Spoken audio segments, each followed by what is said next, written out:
नमस्कार. आज आपण एका अशा विषयावर बोलणार आहोत जो आपल्या प्रत्येकाच्या मनात कुठेतरी दडलेला असतो. हो, आणि आपल्या स्रोतांमधून दोन अगदी टोकाच्या प्रतिमा समोर येतात. बरोबर.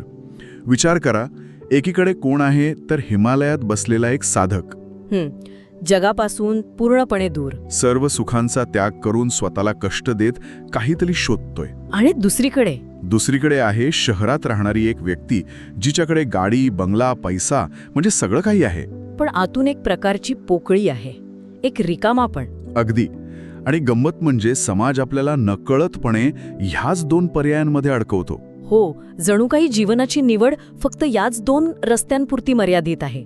एक तर तुम्ही पवित्र पण दुःखी व्हा, म्हणजे जगाचा त्याग करा, आत्मिक शांतीच्या मागे लागा, पण त्यात जीवनाचा तो रस नाही, ती मजा नाही. किंवा मग ऐहिक पण उथळ जीवन जगा, जिथे तुम्ही भौतिक सुखांच्या मागे धावता पण त्या धावपळीत स्वतःलाच हरवून बसता. आणि आपल्या स्रोतांमधला मूळ प्रश्न हाच आहे की या दोन टोकांमध्येच निवड करणं खरंच गरजेचं आहे का? बरोबर. असा तिसरा मार्ग नाही का, जिथे भौतिक आणि आध्यात्मिक या दोन्ही जगांचा आनंद एकत्र घेता येईल, जिथे माणूस बाहेरून समृद्ध असेल आणि आतून शांत. अगदी. आणि नेमक्या याच प्रश्नावर ओशोंचा विचार एक तिसरा म्हणजे अगदी क्रांतिकारी पर्याय समोर ठेवतो. कोणता? त्यांनी संन्यास किंवा जगाचा त्याग करण्याची कल्पना ती पूर्णपणे नाकारली. अच्छा. त्यांच्या मते पळून जाण्याची काही गरजच नाही. उलट जगात इतक्या समग्रतेने, इतक्या जागरूकतेने जगायचे की तुमचं जगणंच एक उत्सव बनून जाईल. वाह. म्हणजे आजच्या आपल्या ह्या सखोल चर्चेचा उद्देश हाच विरोधाभास उलगडून त्या तिसऱ्या पर्यायाचा शोध घेणं आहे. बरोबर. ही संकल्पनाच खूप आकर्षक आहे, नाही का? चला तर मग याच्या मुळाशी जाऊया. ही चर्चा झोरबा द बुद्ध या संकल्पनेभोवती फिरते. हे नाव ऐकायलाच किती विरोधाभासी वाटतं. आहेच. तर हा झोरबा नक्की आहे तरी कोण? तिथून सुरुवात करूया का? नक्कीच. आपल्या स्रोतांनुसार झोरबा हे पात्र निकोस कझनझाकिस यांची एक जगप्रसिद्ध कादंबरी आहे, झोरबा द ग्रेक. अगदी त्यातून हे पात्र आलं आहे. आणि झोरबा म्हणजे मूर्तिमंत जीवन ऊर्जाच म्हणायला हवं. जीवन ऊर्जा. हो. तो पृथ्वीवर, तिच्या प्रत्येक रंगावर, प्रत्येक गंधावर मनापासून प्रेम करणारा माणूस आहे. म्हणजे पूर्णपणे या जगात रमलेला. हो. तो गातो, नाचतो, खातो, पितो, प्रेम करतो. थोडक्यात सांगायचं तर तो जीवनाच्या प्रत्येक क्षणाला त्याच्या संपूर्णतेत जपतो. तो इंद्रियांच्या माध्यमातून जगाचा अनुभव घेतो. हो. आणि त्यात कोणताही अपराधभाव ठेवत नाही. तो भौतिक जगाला नाकारत नाही, उलट त्याचा उत्सव साजरा करतो. म्हणजे झोरबा म्हणजे पूर्णपणे इहवादी किंवा भौतिक ऊर्जेचं प्रतीक, जो शरीरात राहतो, जमिनीवर पाय घट्ट रोवून उभा आहे. बरोबर. पण मग परंपरेने अशा वृत्तीला अध्यात्माच्या मार्गात अडथळा मानलं जातं, नाही का? हो, अगदी. असं म्हटलं जातं की इंद्रियांचे सुख तुम्हाला सत्यापासून दूर नेते. आणि इथेच परंपरेचा दृष्टिकोन आणि ओशोंचा दृष्टिकोन यातला फरक स्पष्ट होतो. कसा? परंपरेनुसार जोरबाची ऊर्जा अशुद्ध मानली जाते आणि याच्या अगदी विरुद्ध कोण आहे? बुद्ध. बरोबर. बुद्ध हे शांततेचे, मौनाचे आणि साक्षी भावाचे प्रतीक आहेत. ते जीवनातील नाट्यापासून म्हणजे सुखदुःखाच्या लाटांपासून अलिप्त राहतात. हो. आणि आतल्या आकाशासारख्या असीम शांततेचा अनुभव घेतात. जिथे झोरबा बाहेरील जगात रमतो, तिथे बुद्ध आतल्या जगात स्थिर असतो. तो फक्त पाहतो, कोणताही निर्णय न देता, कशातही गुंतून न पडता. अगदी साक्षी भाव. म्हणजे एकीकडे ऊर्जेचा महासागर आहे आणि दुसरीकडे शांततेचा आकाश. हो. आणि आपल्याला सांगितलं जातं की यापैकी एकच निवडा. पण स्रोतांमध्ये म्हटल्याप्रमाणे या दोघांना वेगळं ठेवल्याने काय होतं? म्हणजे फक्त बुद्ध असण्याने किंवा फक्त झोरबा असण्याने माणूस अपूर्ण कसा राहतो? हा खूप महत्वाचा मुद्दा आहे. ओशोंच्या मते झोरबाशिवाय बुद्ध निस्तेज आणि रक्तहीन वाटतो. निस्तेज आणि रक्तहीन? हो. कल्पना करा, एक व्यक्ती शांत आहे, स्थिर आहे, पण तिच्या जीवनाची ऊब नाही, जोश नाही, तो रसरशीतपणा नाही. म्हणजे ते जीवन कोरडं, वृक्ष वाटेल. अगदी. त्यात संगीत नसेल, नृत्य नसेल. ती शांतता जिवंत न वाटता मृतवत वाटू शकते. आणि याच्या उलट जर एखादी व्यक्ती फक्त जोरबा असेल तर बुद्धाशिवाय जोरबा उथळ वाटतो. उथळ? हो. म्हणजे ज्याच्या जीवनात केवळ खाणे-पिणे, नाचणे, गाणे आणि मजा करणे आहे, पण आंतरिक खोली नाही, शांतता नाही, स्वतःच्या अस्तित्वाची जाणीव नाही, तर त्याचं जीवन अर्थहीन, दिशाहीन वाटू शकतं. बरोबर. तो फक्त पृष्ठभागावर जगत राहील. त्याला अस्तित्वाच्या खोलीचा कधीच अनुभव येणार नाही.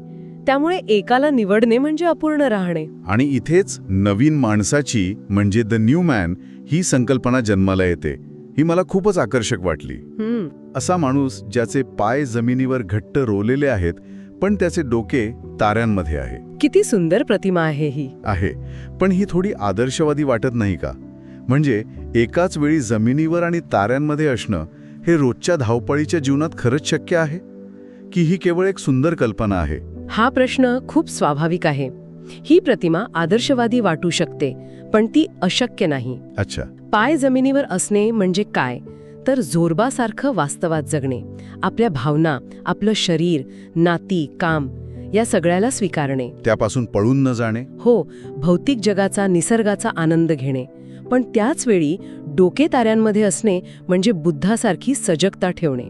जगात राहूनही जगात हरवून न जाणे. अगदी. आपल्या आत एक शांत केंद्र जपणे, जिथून आपण आपल्याच आयुष्याच्या नाटकाकडे साक्षीभावाने पाहू शकतो. म्हणजे तो भौतिक जगात राहूनही त्याच्या पलीकडे पाहू शकतो. बरोबर. आणि हे संतुलन साधणं ही एक कला आहे आणि ती सरावाने शक्य आहे. ठीक आहे. तर हे संतुलन साधायचं कसं? कारण आपलं मन ते तर सतत विचारांच्या आणि भावनांच्या गर्दीत हरवलेलं असतं. कधी राग येतो, कधी दुःख, कधी चिंता, आणि त्या क्षणी आपण पूर्णपणे त्या भावनेत वाहून जातो. बरोबर. साक्षी राहायचं हे आठवणं सुद्धा कठीण असतं. यावर काही उपाय आहे का आपल्या स्रोतांमध्ये? अगदी योग्य प्रश्न आहे. कारण सिद्धांत ऐकायला सोपे वाटतात, पण प्रत्यक्षात आणायला कठीण. हो ना. यासाठी स्रोतांमध्ये एक सुंदर रूपक वापरले आहे, मनाचे घर, हाऊस ऑफ द माइंड. मनाचे घर. हो. कल्पना करा की आपले मन एक घर आहे आणि विचार व भावना हे त्या घरात येणारे जाणारे पाहुणे आहेत. ओके. आता गंमत अशी आहे की आपण स्वतःला त्या घराचा मालक समजतो, पण खरं तर आपण यजमान आहोत. मालक आणि यजमान यात नेमका काय फरक आहे?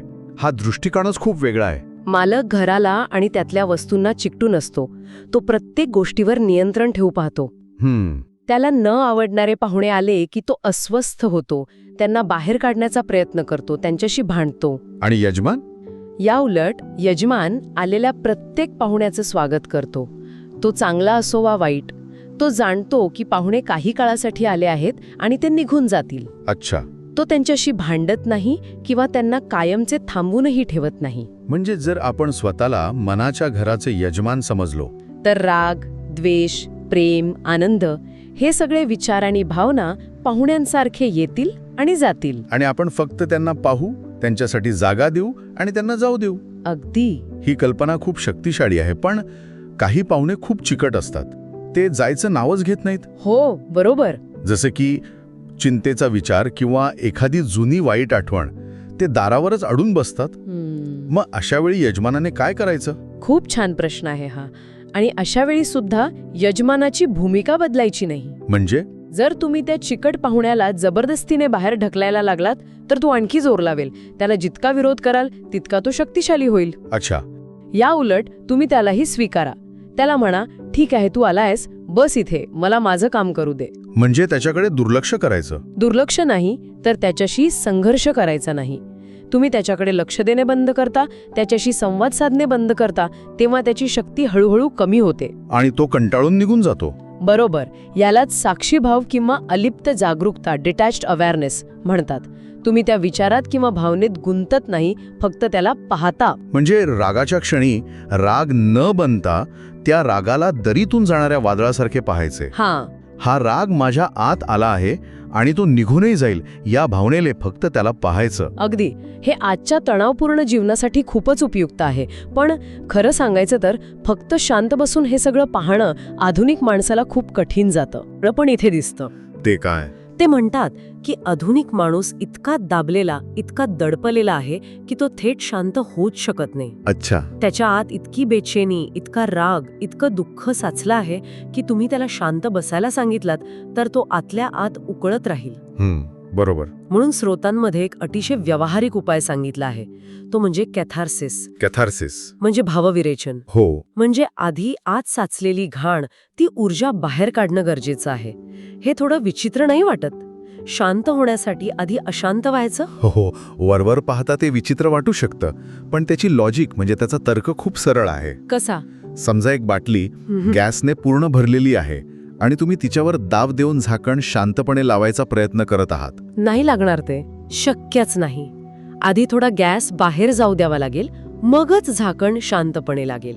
तसाच आपल्या शरीरात आणि मनात दडपवलेल्या भावनांची ऊर्जा साचलेली असते. आणि ती ऊर्जा आधी बाहेर काढायला हवी. बरोबर. म्हणजेच बुद्धाच्या शांततेचा अनुभव घेण्यापूर्वी झोरबाची ऊर्जा मोकळी करणे आवश्यक आहे. आणि ही ऊर्जा मोकळी कशी करायची? तुम्ही नाचून, ओरडून, धावून, जोरजोरात श्वास घेऊन किंवा शरीराला वेड्यावाकड्या पद्धतीने कोणत्याही नियंत्रणाशिवाय हलवून ही ऊर्जा बाहेर काढू शकता. म्हणजे पूर्णपणे मोकळं व्हायचं. हो. एकदा काही साचलेली ऊर्जा बाहेर पडली की शरीर आणि मन आपोआप शांत व्हायला, हलकं व्हायला मदत होते. आणि मग साक्षीभाव किंवा ध्यान अधिक सहजतेने घडू शकतं. अगदी. थोडक्यात सांगायचं तर आधी झोरबासारखं मनसोक्त नाचायचं आणि मग बुद्धासारखं शांत बसायचं. या चर्चेत पुढे एक 5 मिनिटांची चक्रीवादळाच्या केंद्रस्थानी म्हणजे सेंटर ऑफ द सायक्लोन नावाची एक अनुभव प्रक्रिया पण सांगितली आहे. हो, जी ऐकणाऱ्यांना हा अनुभव प्रत्यक्ष घ्यायला मदत करू शकते. ती कशी काम करते याबद्दल आपण थोडं विस्ताराने बोलू शकतो का? हो, नक्कीच. ती एक छोटी पण खूप प्रभावी ध्यान प्रक्रिया आहे जी या संकल्पनेचा प्रत्यक्ष अनुभव घेण्यासाठी डिझाईन केली आहे. अच्छा. ती आपल्याला झोरबाच्या ऊर्जेच्या वादळातून बुद्धाच्या शांत केंद्राकडे घेऊन जाते. त्यात 3 महत्वाचे टप्पे आहेत. पहिला टप्पा कोणता आहे आणि त्याचा उद्देश काय? पहिला टप्पा आहे शरीर, द बॉडी. यात सुमारे 2 मिनिटं शरीरातील साचलेली ऊर्जा बाहेर काढायची. म्हणजे हात किंवा संपूर्ण शरीर हलवायचं? हो, किंवा एखादा आवाज काढायचा. आपल्या शरीराला रोजच्या कामाची एक सवय झालेली असते. एक रोबोटसारखा नमुना तयार झालेला असतो. हा नमुना मोडण्यासाठी आणि शरीरात अडकलेली ऊर्जा मोकळी करण्यासाठी शरीराला मुक्तपणे कोणत्याही नियंत्रणाशिवाय हलू द्यायचे, जसं लहान मुलं करतात तसं. आणि मग दुसरा टप्पा, त्यात श्वासावर भर दिला आहे असं दिसतंय. बरोबर. वेगाने आणि अनियमित श्वास घेण्यामागे काय विचार आहे? दुसरा टप्पा आहे श्वास, द ब्रेथ. हा साधारण 1 मिनिटाचा आहे. ओके. यात अहंकाराची लय तोडण्यासाठी वेगाने आणि अनियमितपणे खोलवर श्वास घ्यायचा आणि सोडायचा आहे. अहंकाराची लय तोडण्यासाठी? हो. आपला श्वास आणि आपलं मन यांचा खूप जवळचा संबंध असतो. जेव्हा आपण नेहमीच्या श्वासाची लय मोडतो तेव्हा मनाची पकडी ढिली होते, विचारांची साखळी तुटते आणि आपण वर्तमानात येतो. आणि मग अचानक सगळं थांबवायचं. तो तिसरा टप्पा आहे शांतता, द सायलेन्स. हो. त्या क्षणी नेमकं काय अनुभवायचं असतं? तिसरा टप्पा आहे शांतता, द सायलेन्स. यात अचानक सर्व हालचाल आणि श्वास थांबवून पूर्णपणे स्थिर व्हायचे आहे, जणू काही आपण दगडी पुतळा झालो आहोत. आणि मग त्या 2 मिनिटांच्या शांततेत जे काही घडत आहे ते फक्त अनुभवायचे आहे. काय जाणवतं तेव्हा? तुमच्या लक्षात येईल की शरीर आणि मन पूर्णपणे शांत झाले आहेत. त्या शांततेत तुम्हाला हृदयाचे ठोके ऐकू येतील, त्वचेवर हवेचा स्पर्श जाणवेल. आणि बाहेरील आवाजाच्या पलीकडे गहन मौन आहे त्याचा अनुभव येईल. अगदी. तेच आहे चक्रीवादळाचे केंद्र. बाहेर कितीही गोंधळ असला तरी आत एक शांत जागा असतेच. आणि ह्या अनुभवाला एका विचाराने जोडले आहे. मी साक्षी आहे, मी शरीर नाही, मी मन नाही.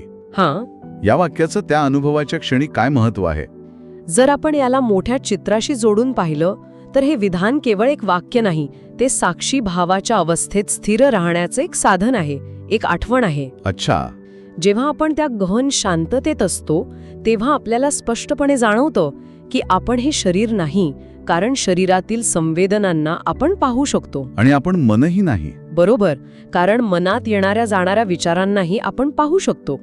मग प्रश्न उरतो, मी कोण आहे? आणि उत्तर आहे मी तो पाहणारा आहे, तो साक्षी आहे, जो या सगळ्याच्या पलीकडे आहे. ही प्रक्रिया आपल्याला आपल्या खऱ्या अस्तित्वाचा एक लहानसा पण खूप महत्वाचा अनुभव देते. हे खूपच खोल आहे. म्हणजे ही प्रक्रिया आपल्याला आपल्या खऱ्या ओळखीच्या जवळ घेऊन जाते.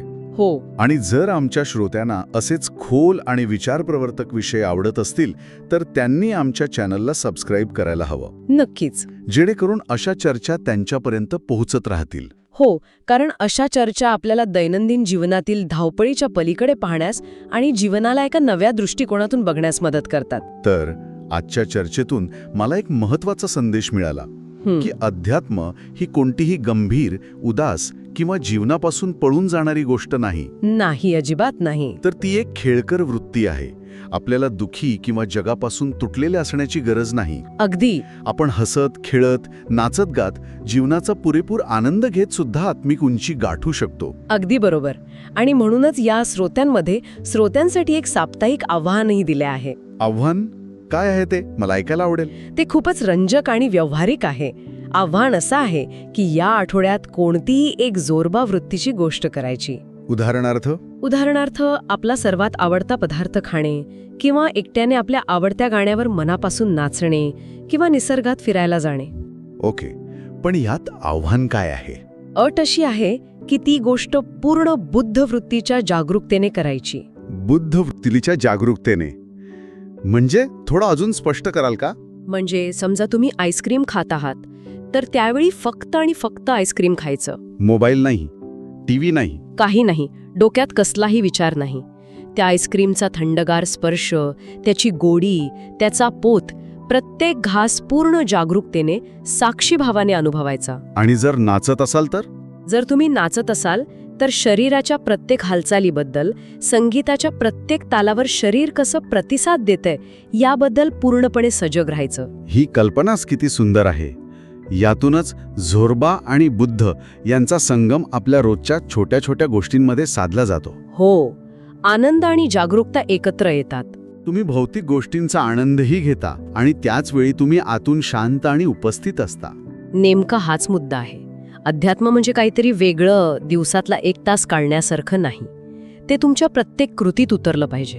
आणि शेवटी एक विचार जो आपल्याला या स्रोतांमधून मिळतो आणि जो प्रत्येकाने सोबत घेऊन जावा असं मला वाटतं. कोणता? सत्य शोधू नका, फक्त आपले भ्रम सोडा आणि सत्य तुम्हाला आपोआप शोधून काढेल. यावर थोडं बोलूया. याचा अर्थ काय? हे विधान खूप गहन आहे. खरं तर आपण नेहमी काहीतरी मिळवण्याच्या, काहीतरी शोधण्याच्या मागे असतो. हो, सत्य, ज्ञान, देव, मोक्ष. बरोबर, आपण बाहेर शोधत राहतो. पण हा दृष्टिकोन सांगतो की सत्य कुठे बाहेर नाहीये, ते आधीपासूनच आपल्या आत आहे. अच्छा. फक्त ते आपल्या भ्रमांच्या, आपल्या अटींच्या, आपल्या विचारांच्या ढिगाऱ्याखाली दडलं आहे. म्हणजे आपल्याला काही मिळवायचं नाहीये. नाही, आपल्याला फक्त जे खोटं आहे, जे भ्रम आहेत, जे आपण स्वतःवर लादले आहेत, ते एक एक करून सोडायचे आहेत. आणि मग जे उरेल तेच सत्य असेल. अप्रतिम. आजची चर्चा खरोखरच डोळे उघडणारी होती. जोरबा आणि बुद्ध या 2 टोकांना एकत्र आणून एक पूर्ण समग्र जीवन जगण्याची शक्यता आपल्यासमोर उभी राहिली आहे. आजच्या चर्चेने मला पुढच्या विषयाची आठवण करून दिली. अच्छा. पुढच्या वेळी आपण अशाच एका वेगळ्या द्वंद्वावर बोलणार आहोत. एकांत आणि एकटेपणा यात काय फरक आहे? वा, खूप महत्वाचा विषय आहे. हो, आणि गर्दीत असूनही आपल्याला एकटेपणा का जाणवतो यावर आपण सखोल चर्चा करणार आहोत. नक्कीच. तोही आजच्या काळात तितकाच महत्वाचा आणि प्रासंगिक विषय आहे. तर आजची चर्चा इथेच थांबूया. आमच्या श्रोत्यांना आजच्या चर्चेतील कोणता विचार सर्वात जास्त भावला हे त्यांनी आम्हाला कमेंट्समध्ये नक्की सांगावं. हो. आणि हो, जर ही चर्चा तुम्हाला आवडली असेल तर या व्हिडिओला लाईक करायला आणि चॅनलला सबस्क्राईब करायला विसरू नका, जेणेकरून पुढच्या भागाची सूचना तुम्हाला मिळेल. भेटूया पुढच्या वेळी.